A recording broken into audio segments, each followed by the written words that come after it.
Habang nakatali ang Great Demon sa mga sinulid, nilabas ni Greed ang Arrowbee's ring. Nagtataka at sinasabi nito na masdan itong mga level 1 na skeleton na humahawak sa ankle ng Great Demon. Baka naisip nila ito, may nagpakita at sinasabi nito na ang paghiwa na pakiramdam, na namiss niya habang nasa mundo ng mga tao. Ito pala si Iarot at ginamit nito ang Hell's Sword. Napapasigaw naman dito ang Great Demon, at nakilala nito si Iarot at napapasigaw ito ng pangalan nito. Sa isip-isip ni Belial na ang mababang ranggo na demonyo na kahit ang ika-13 ranggo na si Lord Zephyr ay iniwasang magkaroon ng direktang paghaharap dito. Nagpakita na din si Noe at sinasabi nito na pamilyar ang kanyang amoy.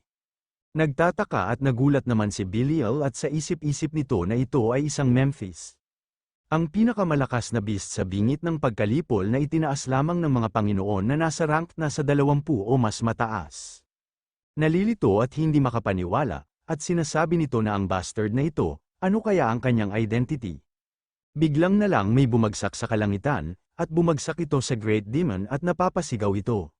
Sa isip-isip nito na ito ay, ang sakit na ito ay maihahambing sa Devil Slayer na tanga na yun, at maihahambing sa Light of Destruction. Pero hindi ito magkatulad, at ito ay magkaiba, masira man ang laman ng isang Great Demon, mananatili ang kanilang kaluluwa at maaari silang magsimulang muli, at yan ang blessing ni Yatan, at ang ganap na autoridad ng isang Great Demon, ang Eternal Reincarnation, ngunit ang liwanag na ito ay direktang sumisira sa walang kamatayang kaluluwa ng isang Great Demon, at napapatanong ito kung sino ito, ang ginamit pala nitong atake sa bumagsak sa Great Demon ay ang Sacrifice. Skill Tier, Legendary, sa halaga ng HP ng gumagamit at pagbagsak ng isa sa mana, muling binubuhay ang isang kaalyado. Ito ay hindi magagamit sa mga NPC, ang paggamit ng kasanayang ito sa isang masamang nilalang ay nagdudulot ng napakalaking pinsala. Cooldown, 12 hours, habang tumataas ang tier ng klase ng user, tataas din ang tier ng skill na ito. Ito pala si Ruby, ang nagpakawala ng atake sa Great Demon. Ruby, Saintess, sa isip-isip ng Great Demon na ang kapangyarihan upang buhayin ang mga kaalyado at wasakin ang kasamaan. Ito ay sobrang nakakairita sa kanya. Nakakita naman si Greed ng isang opening at biglang nito inatake si Belial. Napapatanong at sa isip-isip ni Belial na pero paano niya haharapin ang pagkakaiba sa kapangyarihan. Nagpakawala ito ng malakas na apoy at tinamaan dito si Greed, at sinasabi nito na mabagal parent siya. Nagulat naman dito si Greed at sa isip-isip nito na nawalan siya ng kalahati ng kanyang kalusugan sa isang atake. Kung matamaan pa siya ng ilang beses, maa-activate ang Immortal. Ang kanyang mga normal na pag-atake ay hindi nagtagumpay dahil sa mga apoy at demonic energy shield, at ang kanyang casting speed ay masyadong mabilis. Napakagat ng ngipin ng Great Demon at sinasabi nito na ang lakas ng loob ng mga mababang nilalang na ito, at sinusubukan nilang patayin ang isang Great Demon. Naglabas ng pakpak ang Great Demon, at sumisigaw, at sinasabi nito na isa silang mapagmataas. Nagulat naman dito si Greed, at sa isip-isip nito na ang bilis niya. Hindi man lang siya makaharang, gamit ang bilis ng God Hands. Tatamaan na siya dito, biglang nalang hamarang si Noe at siya ang tinamaan ng pag-atake ng Great Demon. Napasok ito ng dugo at sinasabi ni Noe na inaasahan niya bang aatras siya sa harap ng isang Great Demon. Isa lang ang may-ari niya, nabigla naman si Greed na bigla na lang nawala si Noe, pagkatapos niyang harangan ang pag-atake ng Great Demon. Hinikpitan nito ang pagkakahawak ng kanyang Great Sword, at sumisigaw at sinasabi nito na ang lakas ng loob niya na hawakan ang kanyang pag-aari. Papatayin niya siya, naghahanda na ito ng kanyang pag-Moss Sword Dance. At sa isip-isip nito na ang mga regular na pag-atake ay hindi mag-iiwan ng gasgas sa kanya. Kaya gagamitin niya ang lahat ng ultimate moves niya. Magsisimula siya sa Linked Kill Wave, tapos gagamitin niya ang Transcend, at Kill pagkatapos. Sinasabi ng system na ang epekto ng title ng Watched by the Gods ay isinaaktibo. Ang Diyosa ng liwanag at awa, na si Rebecca, na may utang na loob sa iyo, ay nagkakaloob ng pagpapala sa iyo. Hindi naman makapaniwala dito si Greed, at sinasabi pa ng system na ikaw na hindi marunong sumuko. Dalhin ang katarungan sa demonyo na protektado ng masamang Diyos at ipagtanggol ang mundo mula sa kasamaan. Sa isip-isip ni Greed na ang title na nakuha niya sa pamamagitan ng paggawa ng Myth-Grade Red Phoenix Bow. Nadismaya siya dahil wala itong special effects. Sinasabi ng system na ang Linked Kill Wave at Transcend ay pinagsama at nagpapakita ng napakalaking lakas. Nakuha mo ang bagong combination skill, napakalaki ng reward. May backlash mula sa ibang mga Diyos, ang epekto ng Watched by the God ay semi-permanently sealed. Hindi naman makapaniwala dito si Grid at sa isip-isip nito na isang bagong ultimate skill na lumalampas sa Linked Kill Waves ng malaking margin.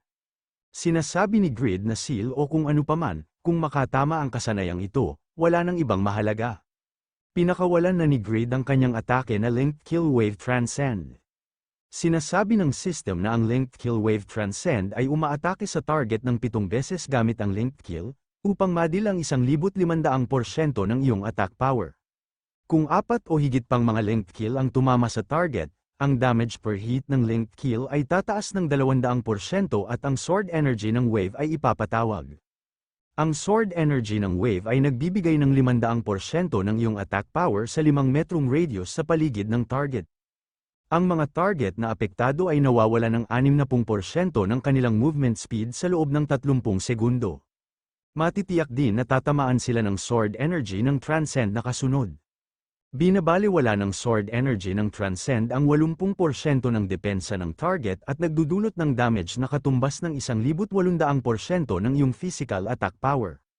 Ang kasanayang ito ay hindi nagbabahagi ng cooldown sa Link, Kill, Wave, Transcend, o Linked Kill. Cost, half of total mana cooldown, 3 hours, ang pinakahuling kasanayan na ginamit ni Grid sa Great Demon ay ang Wave Transcend. Ito ay nagbigay ng critical hit. Sinasabi ng system na ang epekto ng title na one shot one kill ay na-activate na, ang crit damage ay tumaas ng 30%. Inatake ang mahinang punto, nadagdagan ng pinsala. Nakagawa ka ng 25,8,619 na pinsala sa target, dahil sa epekto ng Hidden Passive God's Command, na-reset ang cooldown ng Linked Kill Wave Transcend. Kung gagamitin muli sa loob ng 3 segundo, walang mga resources na mauubos. Sunod-sunod ang pag-atake ni Grid, at napapasigaw naman ang Great Demon sa mga critical damage na natatanggap niya. Sinasabi ng system na ang epekto ng title na one shot one kill ay na-activate na, ang crit damage ay tumaas ng 30%. Weak point attack, tumaas ang pinsala, nakagawa ka ng 2,691,399 na pinsala sa target. Napapasigaw at napapasukan na lang ng dugo si Belial sa mga ginagawang pag-atake ni Grid sa kanya. Sinasabi ng system na ang 32nd rankang na demonyong na si Belial ay mabilis na humihina. Natitirang HP, mas mababa sa 4%, sa isip-isip ni Grid na kahit na nabawasan ang kanyang attack power dahil sa napakalawak na antas ng agwat, nagdulot siya ng higit sa 25 milyong pinsala. 2 beses siyang tumama sa kanya, pero malaki ang damage buff ni Kraugle. Nagdusa din siya ng maraming pag-urong dahil napakalaki ng kasanayan. Galit na sinasabi ni Belial na naiinis na siya sa kanilang mga insekto. Sinira niya ang katawan na ito at ang ika-32 na impyerno. Hindi niya siya iiwan ng buhay, wala ni isa sa inyo. Sinasabi ni Iarot na nakilala niya siya at hindi niya pa rin siya pinapansin. Sumisigaw at sinasabi ni Belial na huwag niyang itakbo ang bibig niya, Lower Demon. Hindi tulad ng dati, ang kapangyarihan niya ngayon ay sa isang insekto. Inatake na nito si Iarot, at mabilis na pumunta ito kay Grid at sinasabi nito na aalisin niya muna ang mga nakakainis na scrap. Ang pag-insulto sa Diyos ay maling pananampalataya ng tao. Bigla na lang nagtaka si Grid at sa isip-isip nito na winasak nila ang impyerno, at halos maubos na ang lakas ni Belial. Maaari nilang tapusin ito sa isa pang malakihan pag-atake, ngunit nawala siya sa kanyang paningin. At bigla ito may naisip at napangiti ito, at sa isip-isip nito na pero walang paraan ng taong yon na hahayaan ang isang taong natapakan ang lahat ng mga binungkal na bukid. Napahinto naman ang Great Demon at nakaramdam ito ng takot. At hindi ito namamalaya na may ginagawa na palang pag-atake si Piaro at napatingin ito sa taas. Nakangiting sinasabi ni Piaro kung sino siya, huli na pala siya para itanong pa ito. Binaksak na nito ang kanyang atake na mortar grinding. Buong-buo nito sinalo ang malaking maso, at makikita dito na napitpit ang Great Demon sa ginawa ni Piaro. Napapamura at nagtataka at sinasabi ni Belial na paano siyang mabilis na nakarecover sa ganong bilis. Sinasabi ng system na dahil sa Saintess na sacrifice, Napatay ang kaluluwa ni Belial. Sumisigaw at napapamura at sinasabi nito na dahil ito sa isang hayop na yun. Ang kaluluwa ni Belial ay nabigong muling magkatawang tao at nawala. Ang upuan ng 32nd Hell ay naging bakante, nagtagumpay ka sa pagsalakay sa 32nd Great Demon na si Belial. Lahat ng manlalaro na lumahok sa Belial Raid ay nabigyan ng title ng Savior of the World. Ang mga reward ay ipapamahagi batay sa rate ng contribution. Si Jishuka ay nakatanggap ng 8th place reward, si Damian ay nakatanggap ng 7th place reward. Si Isabel ay nakatanggap ng 6th place reward, si Greed ay nakatanggap ng 5th place reward, si Ibelen ay nakatanggap ng 4th place reward, si Kraugle ay nakatanggap ng 3rd place reward, si Yura ay nakatanggap ng 2nd place reward, nakatanggap ang Saintess na si Ruby ng isang espesyal na gantimpala para sa pagpatay sa kaluluwa ng isang dakilang demonyo. Sinasabi ni Greed na nagawa niya, nakakuha siya ng 5th place kahit sa dulo lang siya sumali, utang niya ito sa kanyang mga kaibigan. Sinasabi ng system na si Piaro ay nakatanggap ng 1st place reward. Lumuhad si Piaro at sinasabi nito na iniaalay niya ang loot na ito mula sa Great Demon sa kanyang Panginoon. Sinasabi ng system na ang natitirang mga kalahok ay makakatanggap ng pantay na gantimpala. Sinasabi ni Greed na nagsumikap siyang protektahan ang iba sa kanyang pagkawala. Ang mga battle scars na yun, maganda ang mga ito sa iyo. Ang isang NPC na pinalaki ng maayos ay mas mahusay kaysa sa 10 bata na pinalaki ng maayos. Sinasabi ng OGC Broadcasting na ang hidden class ni Kraugle na Sword Saint. Ang pagbabago ng relasyon sa pagitan ng Rebecca Pope at Seheron, at ang mga NPC na kung saan kayang harapin ang isang Great Demon. Ito ay isang battlefield na may maraming hindi kapani-paniwalang pagsisiwalat. At ang mga reward na nakuha ng Overgeared Guild pagkatapos na pabagsakin ang isang Great Demon ay maaaring yumanig sa power balance ng mga manlalaro. Curious sila, sinasabi ng system na ang Savior of the World ay isang bayani na nagtanggol sa mundo mula sa Great Demon na si Belial. Ang mga minstrels ng mundo ay umaawit ng mga kwento ng iyong katapangan. Lahat ng istatistika madadagdagan ng plus 200, kapag inaawit ng isang bard ang iyong epiko, nakakakuha ka ng buff na tumatagal ng 3 oras. Sinasabi ni Pan na ito ay kahanga-hanga, ang bawat stat ay tumataas ng 20 antas ng halaga ng mga puntos. Sa isip-isip ni Kraugle na ang mga miyembro ng Overgeared Guild ay may 8 magkakaibang istatistika sa karaniwan. Ang kanilang lakas sa pakikipaglaban ay tataas ng malaki. Kakampi sila ni Greed, walang mawawala sa pakikibahagi sa kanilang kaligayahan. Lumapit si Greed kay Kraugle at sinasabi nito na hindi niya alam na magpapakita siya. Nanalo sila at nagpapasalamat siya sa kanya. Ngumiti si Greed at sinasabi nito na ang ganda ng feeling na lumalakas sila pareho. Sinasabi ni Kraugle na sa tansya niya mayroon siyang hindi bababa sa 15 iba't ibang mga istatistika. Kung tumaas silang lahat ng 200, malamang na lumakas siya ng nakakabaliw na halaga. Parang ang pinakamalaking nanalo dito ay ikaw at ako. Napakamot ng ulo dito si Greed at namula at sinasabi nito na sorry, pero nagkakamali siya. Mayroon siyang title na tinatawag na Hero of the Kingdom na nagpapataas ng kanyang mga istatistika ng 120, kaya tumataas talaga sila ng 320. Napakunot ng mata si Kraugle at sinasabi nito na kung bibilangin din nila ang mga title, tumataas talaga ng 350 ang stats niya, so I guess siya na ang panalo. Hindi naman dito makapaniwala si Greed at sinasabi nito na sobra naman taas yan. Sinasabi ni Kraugle na karapat-dapat siyang ipagmalaki. Hindi niya akalain na makakapagkumpleto siya sa kanya, na nagpasimuno sa karamihan ng nilalaman. Nagulat siya dito, napaupo na lang si Greed na parang bata, at sinasabi nito na huwag na niya siyang eye comfort. Sinasabi ni Kraugle na ang iyong mga pagsisikap ay totoo. Nilapitan ni Tobin si Greed, at sinasabi nito na lahat sila ay nakakuha ng mga materyales para sa mga accessories at armas tulad ng mga gem at leather. Maaari niya ba silang gawa ng ilang mga item? Sinasabi ni Greed na maaari siyang gumawa ng isang piraso para sa bawat isa sa inyo. Isulat kung ano ang kailangan nila. Sinasabi ng system na ang Belial's Horn ay isang material na naglalaman ng mahika ni Belial. Maaari itong gamitin sa paggawa ng sandata. Kapag ginawa ito, iba't ibang opsyon ang idadagdag sa armas. Sinasabi ni Greed na parang sungay ang reward niya. Ang mga kagamitan sa pagsasaka ni Piaro ay nasira lahat, hindi. Ang sandata niya pala, kaya gagamitin niya itong sungay para sa kanya. Habang siya ay lumalakas, ang lakas ng Overgeared Guild ay tumataas ng husto, kaya hindi ito parang sayang lang. At itong staff, Belial Staff, Tier, Mythic, ang favorite staff ni Belial, ang dating pinuno ng 32nd Hell. Dahil ipinanganak ito sa pagpapala ni Yatan, ang isang regular na tao ay mahihirapang gamitin ang ibaba nito. Magic Power, 2,640, Intelligence plus 30%, Casting Speed plus 30%. Maaaring tatlong uri ng magic ng sabay-sabay, gayunpaman, Mastery ay kinakailangan. Kung ang Flames at Dark Magic ay matagumpay na nakas ng sabay-sabay, ang kapangyarihan ng bawat spell ay tataas ng 200%. Sa bawat oras na mag-spell ka, automatikong nabubuo ang isang kalasag na sumisipsip ng 5,000 pinsala. Ang mga kaaway na humahampas sa kalasag ay apektado sa katayuang nakakaapekto sa takot at pagbagal. Hindi naman makapaniwala si Grid na isa itong mythic. At sinasabi ng system na meron itong Magic Critical Hit Rate plus 20%, Magic Crit Damage plus 150%.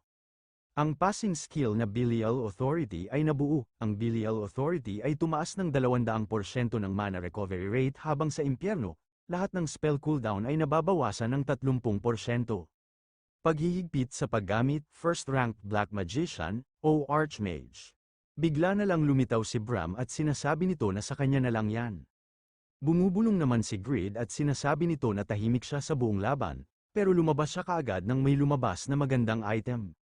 At sa isip-isip nito na anyways, unlike sa Red Phoenix Bow, meron siyang magagamit na intelligence. Kunin nila ito, ang Legendary Archmage, lumapit din si Jeshuka kay Grid, at sinasabi nito na ang paglalarawan sa mga gems na ito, ay nagsasabi na ang mga craftsmen na kayang hawakan ang mga ito, ay napakabihirang. Dapat ang unang priority ay ang mag-recruit ng craftsman ranker, di ba? Nagmamadali naman na tumatakbo si Hao, at tinatawagan nito si Kraugle na Sky Above the Sky, at tinatanong nito kung tapos na ba. Napansin naman ito ni Kraugle at binabanggit nito ang pangalang ni Hao. Humihingi naman ng paumanhin si Hao at sinasabi nito na kalimutan na lang ito. Walang anumang clue tungkol sa kahinaan ng dakilang demonyo sa labas. Sinasabi ni Kraugle na ayos lang ito, sumali naman na si Grid, at na-manage naman ito ng maayos. Napalingon naman si Hao kay Grid at sa isip-isip nito na kahit ang Sky Above the Sky ay nasa ganitong estado, at napapatanong ito kung ano kaya klaseng lakas ito. Marahil, kung nakilala niya ang lalaking yun bago ang The Sky Above the Sky. Siguro siya na ang sinundan niya instead si Kraugle.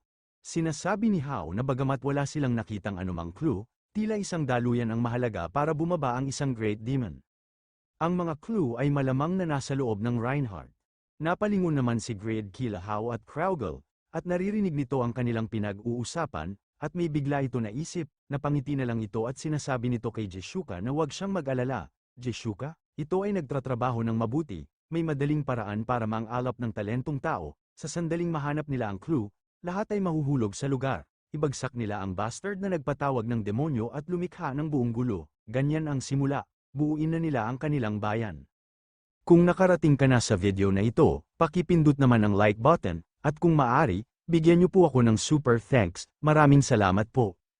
Sa gitna ng maraming tao, makikita nating na nakatayo dito sa gitna si King Aslan, at pinagmamasdan nila ito. At hawak-hawak nito ang lumang suklay, at sa isip-isip nito na ang Great Demon na si Belial, ang isa sa pinakamalakas na Panginoon ng impyerno, na may lakas na kayang lipulin ang mga tao, ay natalo. Dahil sa tao na ito, sumisigaw at binabanggit ni King Aslan ang pangalang ni Grid, at tinatanong nito kung anong dahilan niya kung bakit hinahadlangan niya ang kalooban niya. Binato nito ang kanyang hawak at galit na sinasabi na alang-alang sa pagpapalakas ng Ethnal, sinikap niyang magkaroon ng kapayapaan sa pagitan nila. At napapatanong ito kung bakit niya ito ginawa sa kanya. At bakit niya siya tinanggihan at ang kaharian, gamit ang hindi kapani-pani walang lakas na yon upang mag-udyok ng isang paghihimagsik sa halip. Nakita ni Grid ang binato ni King Aslan, at sa isip-isip nito na ang suklay na yon ay dapat na isang summon ng medium tulad ng Helgao Firestones. Napakunot ang mga mata ni Grid at sumisigaw at sinasabi nito na nabaliw na ba siya.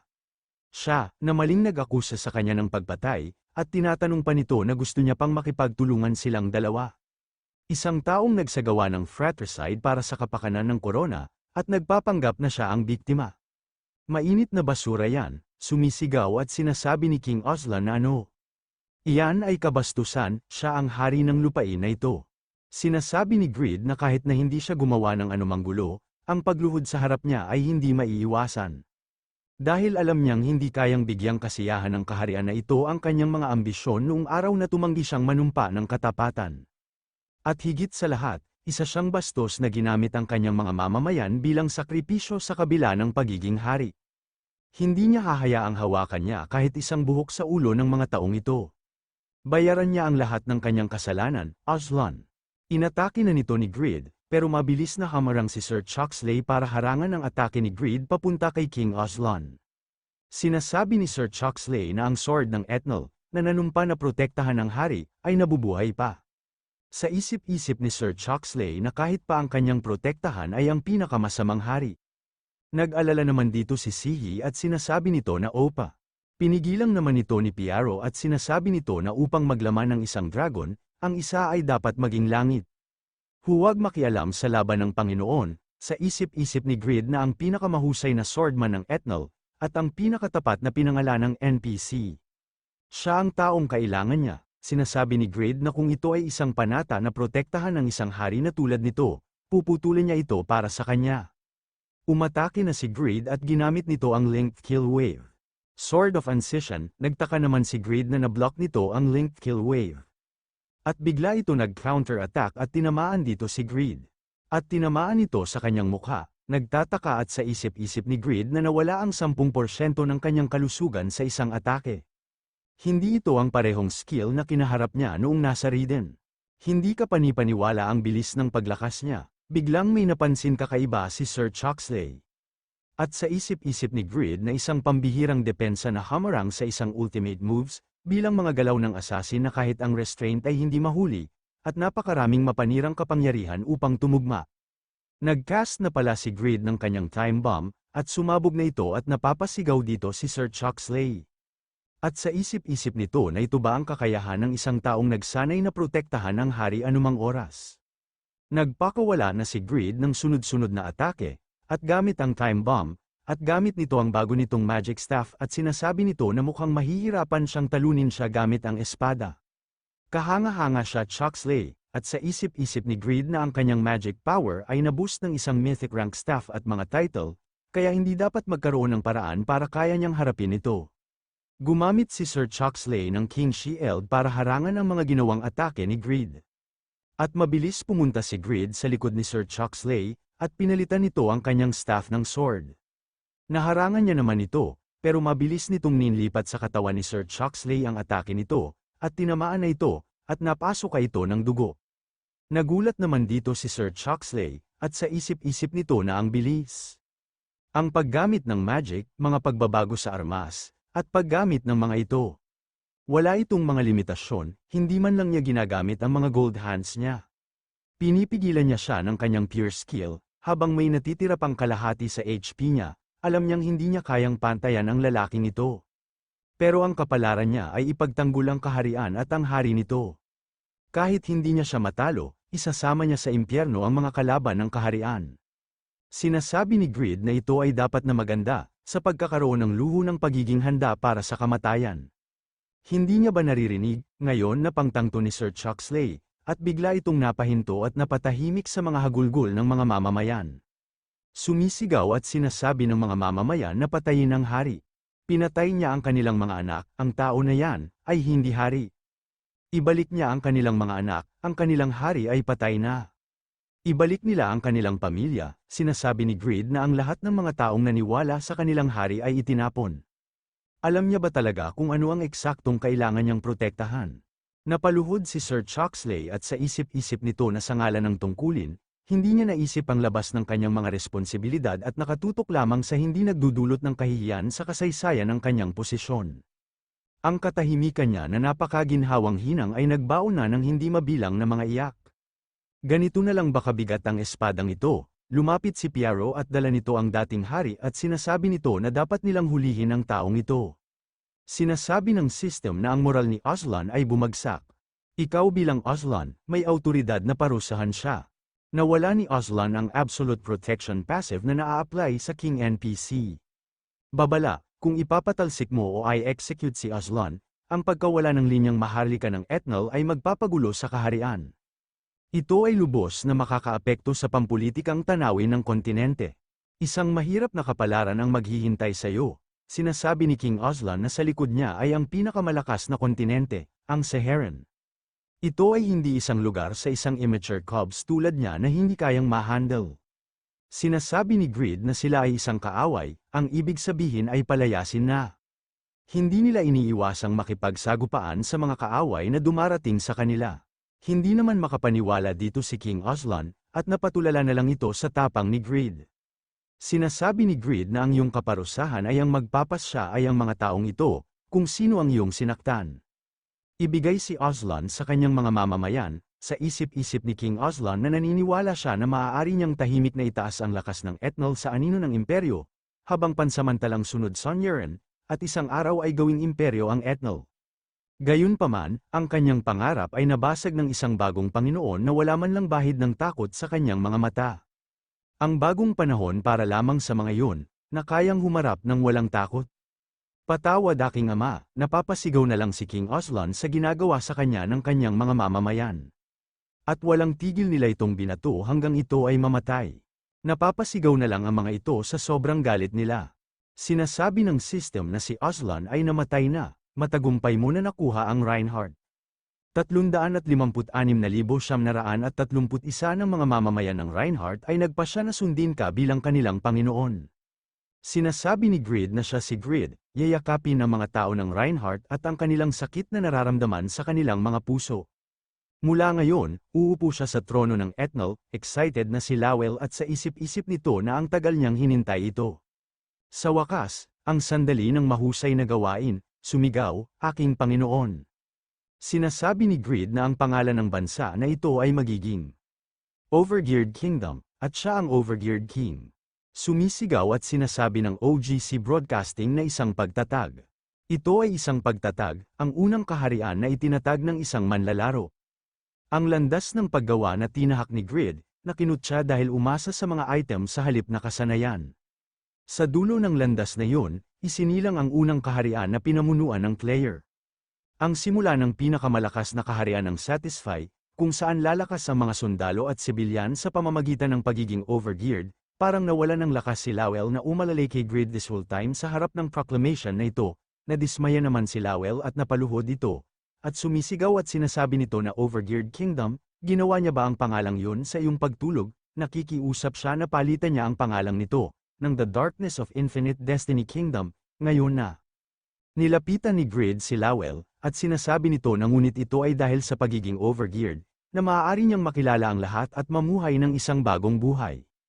Ito ay isang bansa na itinatag ng Overgeared Guild, kung saan ang lahat ay nagtipon at lumakas sa pamamagitan ng pakikipagkumpetensya. At napapatanong ito kung anong ibang pangalan ang posibleng gamitin. Napatulala na lang si Lawel at napaluha ito, tumatawa at sinasabi ni Pan na siya ay gumagawa ng isang magandang punto. Masasanay din siya sa pangalan na ito, sa isip-isip ni Greed na kung hindi dahil sa taong ito na nagtulak sa kanya sa pagbuo ng isang bansa, siguro naging isang normal na user lang siya. Siya ay isang taong pinangarap sa ngayon para sa kanyang kapakanan. Hinawakan ni Greed ang ulo ni Lawel, at sinasabi nito na ito ang bansang sama-sama nilang binuo, Lawel.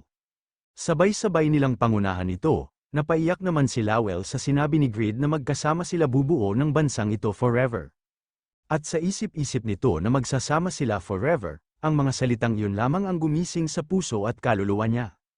Humahagulgol si Lawel at sumisigaw at sinasabi nito na binabati niya siya sa kanyang kaharian na tinatag, Overgeared King.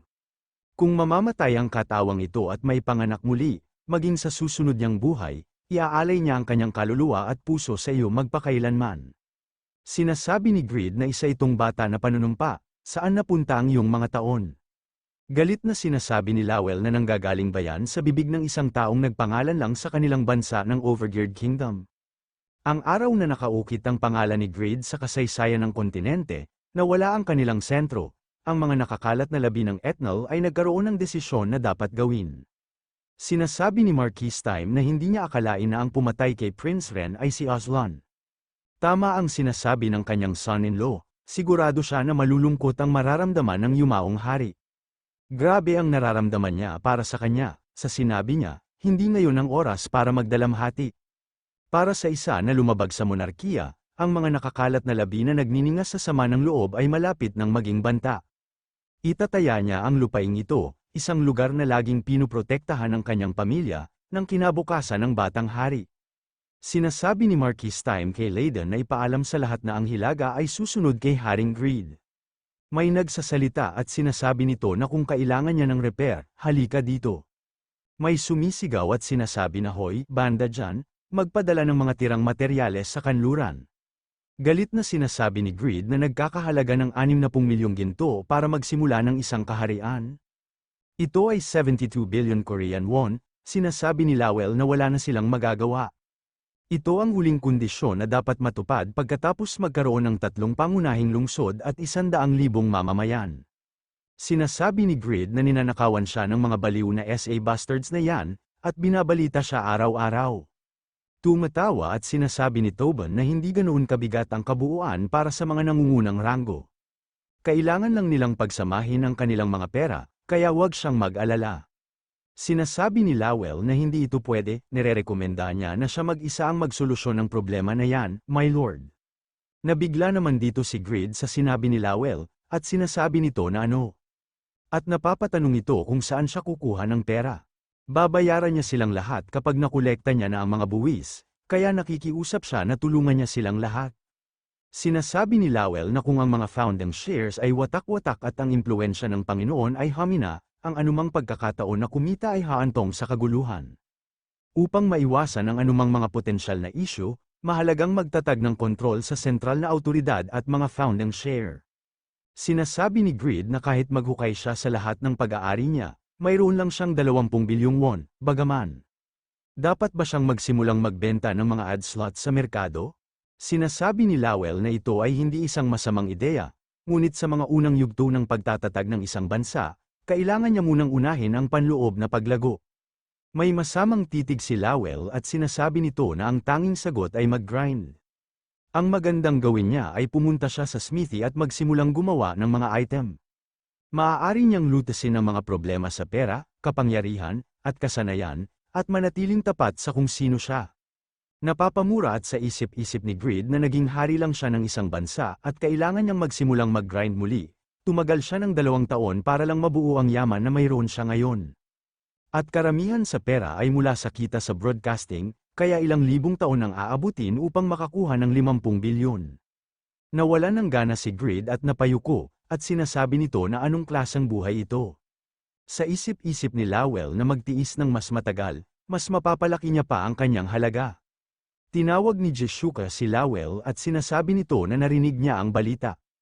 Kailangan niyang magbayad para sa item na ito, pwede ba siya na lang ang magbayad ng 60 milyong gold?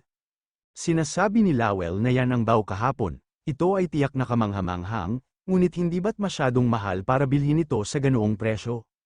Nangangahulugan iyon na ang item ay may parehong halaga sa pagtatatag ng isang bansa. Kahit gaano niya pa kagusto ang Panginoon, dapat niyang isaalang-alang muli. At napapatanong ito kung ano ba ang item information ito. Napapamura at napapasigaw na lang si Lowell at hindi ito makapaniwala at sinasabi nito na ano. At napapatanong ito kung paano nagawa ni Lord Greed ang bagay na ito, hayop sa lakas. Sinasabi ni Jeshuka na magbabayad lang siya ng 60 million gold as down payment. Malamang na kailangang bayaran ng buong halaga para sa natitirang bahagi ng kanyang buhay. Sa wakas ay maitatag nila ang kaharian sa pamamagitan nito, tama ba? Sa isip-isip ni Lowell na isang item na nagagawang magkaroon ng utang ang nangungunang celebrity sa mundo sa isang iglap. Paano niya ito nagagawa Greed? Biglang dumating si Crowgle at pinuntahan nito si Greed at tinatanong nito kung may oras ba siya, may itatanong siya sa kanya. Sinasabi ni Greed na nandito pa pala siya, Crowgle. Hindi niya na nagawang magpasalamat ng maayos, lahat ay nakaligtas dahil sa kanya. Hindi, ito ay aking pagkakamali, sinasabi ni Crowgle na hindi. Dahil hindi naman dapat siya nasangkot dito, lahat ay napalampas ang oras upang umatras, at sa halip ay sila pa ay lalong napunta sa panganib.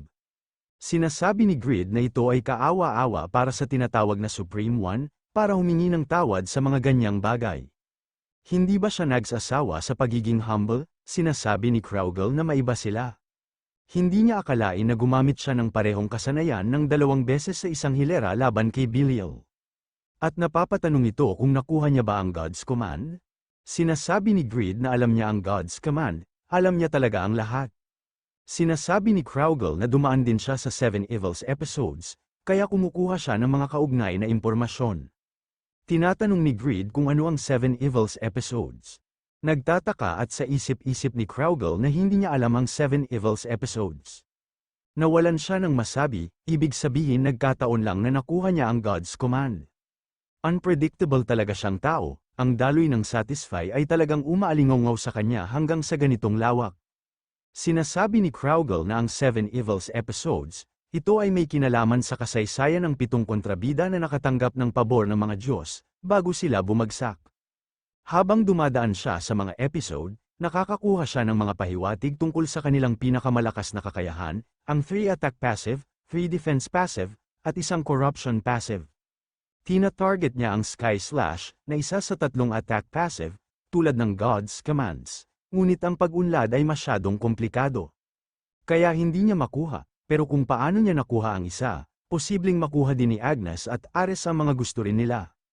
Nagtataka naman si Greed at parang narinig niya na ang sinasabi nito na pangalan na Agnes at Ares. At napapatanong ito kung malakas ba talaga sila. Sinasabi ni Kraugle na huwag niyang isipin na wala sila sa mga tuntunin ng potensyal sa iyo. Inirerekomenda niya na huwag makisali sa kanila, lalo na si Agnes. Siya ay isang taong puno ng masamang hangarin, kaya kapag nalaman niya ang tungkol sa iyo, siya ay magiging isang malaking istorbo. Dahil ibang-iba ang landas na tinatahak niya sa kanya, susubukan niyang sirain at pigilan siya.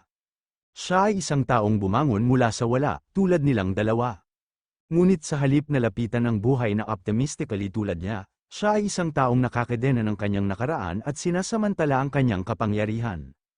At si Ares na pareho sa iyo na lapitin ng mga malalakas na tao, kaya medyo malakas din siya.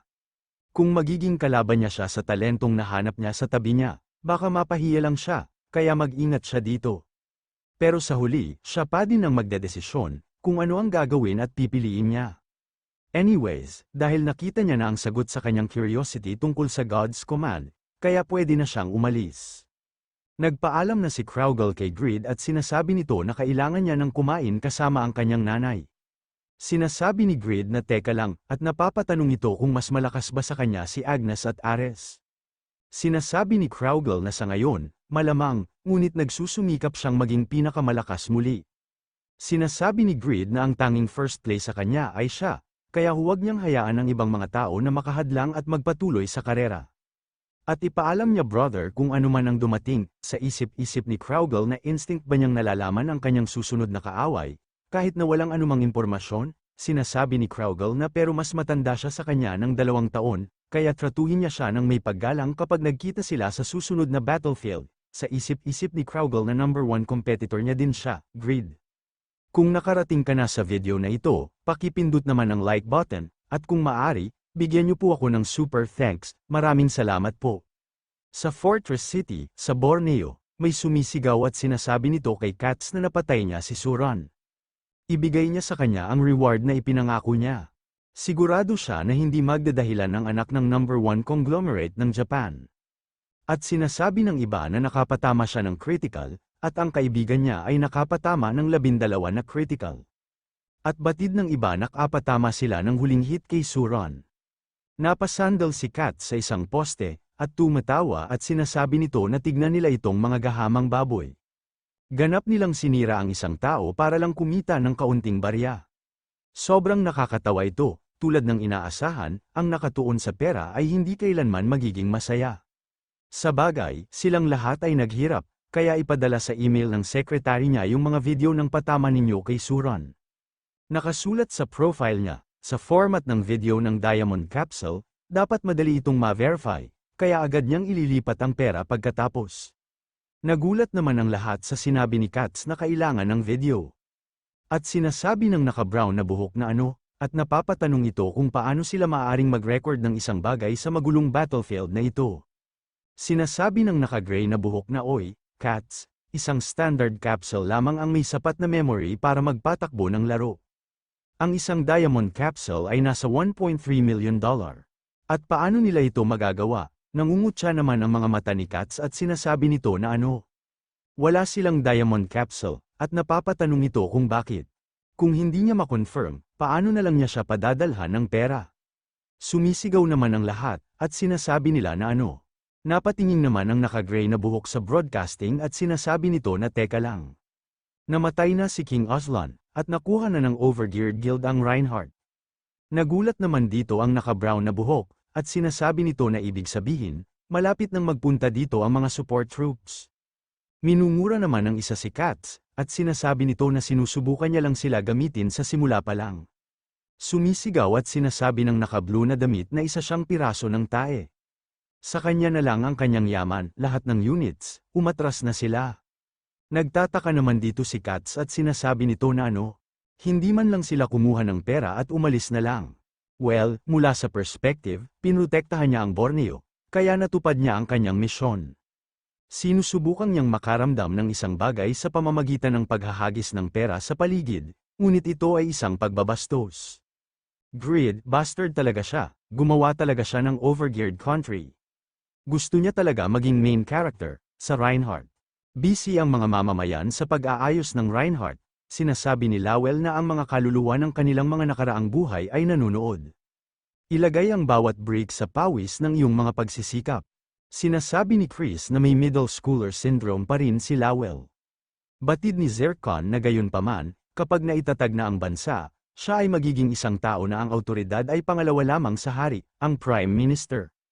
Sinasabi ni Chris na simula nang bumagsak ang kaharian, naging walang kwenta ang mga titulo ng Ethnal. Zircon, siya ang pinakaiginagalang at tapat na miyembro ng kanilang guild. Napapatanong ito kung ano sa tingin niya ang dapat nilang gawin. Sinasabi ni Zircon na marami na sa mga dating competitors niya ang nakipagkamay sa kanya. Maaaring magaspang sa mga paligid ni Greed, ngunit kung nasa tabi nila siya, makakamit nila ang mga dakilang bagay, sa palagay niya, worth it na makasama siya. Sumali sila sa hanay ng Overgeared Guild, sinasabi ni Chris na si Vantner ay nagdudulot ng pandemonium na sinusubukang gawing kalbo ang lahat ng labi, at umalis si Riges sa gitna ng lahat ng kaguluhang ito para haminin muli si Piaro. At dahil kay Nyang Mon na dinala ang lahat ng mga hayop sa kalye na ito, ang liwasan ng bayan ay isang ganap na gulo, at ang mga kalye ay pinapatrolya ng isang hindi kapani-pani walang malakas na NPC na laging nakahubad para sa ilang kadahilanan. Wala ni isang normal na tao sa mga overgeared bastards na ito. Mga hindi sila maintindihan at baliw lang ang mga nandito. Nang namatay si King Aslan, isang hidden quest ang tinatawag na ang Anti-Greed Noble Alliance ang nag-pop up. Parang lahat ng maharlika ng Ethnal na kontra kay Greed ay nagtitipon sa isang lugar. Hindi ba magandang regalo yon para gunitain ang pagsali niya? Sa Smithy, makikita na gumagawa ng item si Greed at sinasabi nito na hindi niya akalain na nasa ganong level na si Agnes at Ares. Nakakagulat talaga, since 32nd rank ang si Belial, ibig sabihin may 31st pa na mas malakas. At may Marie Rose pa, at napapatanong ito kung bakit maraming malalakas na kalaban. Sa isip-isip ni Greed na tama si Lowell, kahit hari siya, nasa mga basic ang sagot sa pagpapalakas. At ang pinagmula ng kanyang mga kapangyarihan ay nasa Smithy. Panahon na para mag-grind, dumating naman si Damian at Isabel at binati nila si Greed. Napangiti naman si Greed at sinasabi nito na Damian. Masyado siyang naging abala at hindi man lang siya nakapag-hi. Sinasabi ni Damian na iisa lang ang Rebecca Church dito, kaya pumunta siya para itanong kung ano ang palagay niya tungkol sa pagtatayo ng dalawa pa. Makakapag-deploy siya ng mas maraming pari at paladin, kaya dapat itong makatulong. Nagulat naman dito si Greed at sinasabi nito na 3 templo sa isang lungsod. Papayagan ba ng Holy See yan? Sinasabi ni Damian na dahil nakapatay sila ng isang Great Demon, ang Holy See ay higit na pabor sa kanya at sa akin, kaya dapat ito ay posible. Sa isip-isip ni Greed na isa itong jackpot, ang kakayahang magsanay ng mga healer sa 3 templo ng sabay-sabay ay isang hindi kapani-pani walang pribilehiyo. Kasama pa ang Vampire Expedition Team na nangongolekta ng mga vampire rings, at ang ilagay pa ang kanyang mga armor, magkakaroon sila ng Immortal Army. Sinasabi ni Greed na since napatay niya ang Great Demon para sa kanila, kung bibigyan lang nila sila ng lupa, ang construction fee ay sasagutin ng Holy See. Nalungkot naman dito si Damian at sinasabi nito na sige. Gagawin nila yan, bahagya niyang itinaas ang posisyon niya sa simbahan, at malapit na itong bumagsak muli. May napansin si Grid at napatingin kay Isabel, at sa isip-isip nito na mukha na namang sakitin si Isabel. Ito ay dahil sa white transformation, dahil sa katayuan niya bilang sandata, ginagamit niya ang nakakatakot na spear na yun, at tiyak na pinutol na naman ito ang kanyang buhay. Pagkatapos ng matagumpay na paggawa ng isang myth-grade item, ang kanyang blacksmith techniques ay tumaas ng husto. Last time din, tinaas niya ng 100% ang kanyang pangunawa sa spear. Sa kanyang mga kakayahan ngayon, maaari niyang magamit ang reconstruction upang muling buuin ang spear ng mas mahusay.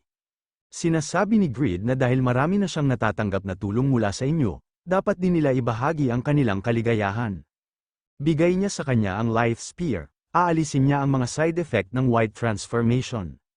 Nagulat naman dito sila Isabel at Damian, at nagpapasalamat naman dito ng sobra si Damian. Sinasabi ni Grid na sisimulan niya na ito, at sa isip-isip nito na para sa mythic grade items, ang susi ay mga item na na-imbued ng kapangyarihan ng isang Diyos, tulad ng Phoenix Breath. Ibig sabihin ang spear na ito ay may materyales na may kaugnayan kay Goddess Rebecca, na nakatago sa kung saan. Kung mahahanap at mauunawaan niya ito, isang perpektong muling pagbubuo, ay dapat na posible. May nakasilip na 3, at sinasabi ng nakabandana na siya, ang famous blacksmith ng Raiden, at siya ang kanilang king. At batid ng mahaba ang buhok na napakabilis niya at walang anumang pinsala. Kahit ang dwarf blacksmiths ay nakikipagsabayan sa kanya. Napayuko si Grid at sinasabi nito na hindi ito maaari. Nagtataka at sa isip-isip ni Grid na walang anuman bakas ng enerhiya ni Rebecca. Hindi niya naman maramdaman, kahit gumamit na siya ng appraisal. Pure adamantium ang shaft at tips, hindi posibleng umiral ang isang mythic grade item na walang bakas ng Diyos. Ang tanging iba pang posibilidad, isang Diyos mismo ang gumawa nito. Sumisigaw at sinasabi ni Grid na may alam ba siya tungkol sa spear na ito? Ang gumawa nito, anumang kwento tungkol sa pagkakalikha nito. Kahit ano, sinasabi ni Damian na hindi niya alam kung sino ang gumawa nito. Nandyan lang ang legend na ibinigay ito ng Goddess Rebecca sa unang papa mismo. Sa isip-isip ni Grid na siya mismo, kaya dapat isang item na ginawa gamit ang teknik ng Diyos sa Divine Realm. Dahil ba ito ay ginawa gamit ang isang teknik ng Diyos kaya hindi niya matukoy ang anumang espesyal na bakas. Kung patuloy niya lang itong ginugulo, baka masira niya lang ang kapangyarihan ng spear. Kung wala siyang magagawa dito, hindi niya rin maibibigay ang kalayaan ni Isabel. Humihingi naman ng paumanhin si Grid kay Isabel, at bigla itong may napansin, at nakita nito ang isang balahibo. Nagtataka at sa isip-isip nito na dapat niya bang isaisip ito. Isa pera nitong bahagi ng spear, ito ay naka-attach mula sa simula, ngunit ginawa niya itong invisible gamit ang appearance-altering function. Walang paraan na lagyan ni Isabel ng palamuti ang isang sagradong sandata ng Diyos. Walang paraan, ginamit ni Grid ang appraisal skill. Sinasabi ng system na ang soft fluff accessory, ito ay isang ornament na nakakabit sa Liefeld spear. Hindi ito madaling madumihan, at medyo maganda. Natuklasan mo ang isang nakatagong function ng item. Na-update ang impormasyon ng item, ito ay isang goddess's pelt. Ito ay isang bundle ng buhok mula sa Goddess Rebecca. Matagal na itong nagmula sa Diyos, ngunit naglalaman pa rin ito ng makapangyarihang banal na enerhiya. Ang banal na kapangyarihan ay napakalakas na higit pa sa pagtataboy sa kasamaan at mahirap para sa mga tao na tiisin. Depende sa paggamit nito, maaaring makatulong ito o makapinsala. Namumula at sa isip-isip ni Grid na huwag siyang mag-overthink sa bagay na ito. Ang sobrang nipis at transparent string na ito ay ang buhok ng Diyos. Medyo kahina-hinala ang description, malamang sa ulo niya, di ba? Alangan naman sa baba, anyways, nakakita na siya ng clue. Susunod ay ang isang taong makakatulong sa kanya, ang taong ganap na nakapatay ng isang dakilang kaluluwa ng demonyo at nakakuha ng special reward. Nag-message si Grid kay Sihi at tinatanong nito kung nasaan na siya. Sinasabi ni Sihi sa kuya niya na kinakausap niya ang mga taong nawalan ng pamilya dahil sa Great Demon. Kung ang isang santo ay hindi gumagawa ng mabuti araw-araw, nawawala ang kanyang katangian bilang banal, sinasabi ni Grid na okay. Pero kailangan niya ang kanyang tulong, pumunta siya dito. Asap, sa isip-isip ni Grid na ito ay posible, dahil tapos na ang digmaan, nakafocus na siya sa wakas, sa ngayon, walang istorbo. Sa Cork Island, umatras na ang Ethnal Navy matapos marinig ang pagkamatay ni King Aslan. Sinasabi ni Pix Sword na parang nagawa na nila, soldier. Sinasabi ni Soldier na delikado yun Pick Sword, at akala niya tapos na sila nung nakuha na nila ang kalahati ng isla. Sa isip-isip ni Pick Sword na Lowell, God Greed, mas mabilis nilang natapos kaysa sa inaasahan. Nakangiting sinasabi ni Pick Sword na nadepensahan nila ang Cork Island. Tapos na ang laban, good work, sa lahat, sabay-sabay na silang bumalik. Para purihin ang kanilang hari, sa isip-isip ni Pick Sword na ang unang hari sa mga manlalaro. Sobrang proud siya sa kanya, Greed, nagawa niyang protektahan ang Cork Island dahil sa kanya. Magkita sila pag may pagkakataon, hindi naramdaman ni Pick Sword na may tao na pala sa likod niya. Sinasabi ng nasa likod ni Pick Sword na sa tingin niya ba ang Satisfy ay isang mundo na ginawa para lang sa kanya. At bigla ito inatake si Pick Sword, at sinasabi ng system na nakatanggap ka ng critical damage. Nabigla naman dito si Pick Sword at napapatanong ito kung sino ito. Sa isip-isip ni Pick Sword na delikado ito, nakatanggap siya ng maraming pinsala habang nakikipaglaban sa hukbong dagat. Kung makakatanggap pa siya, sigurado mamamatay na siya. Sinasabi ni Tarma na halos makatulog siya habang naghihintay ng opening. Tarma, isang assassin ng Blood Carnival, napapatanong naman si Soldier kay Tarma kung bakit niya ito ginagawa, at napapasigaw sa pangalan ni Pick Sword. Nakita naman ito ng mga sundalo, at napapasigaw sila na may mga assassin. Tumakbo sila papunta sa kastilyo, tinapakan ni Tarma si Pick Sword, at napaubo naman siya dito. Sinasabi ni Tarma na mula sa kompetisyon hanggang sa Siren, alam niya ba kung gaano bumagsak ang reputasyon nila dahil sa iyo bastard? Mula sa sandaling yun, tuluyan ang bumaba ang reputasyon ng Dark Gamers na dating nakakatakot.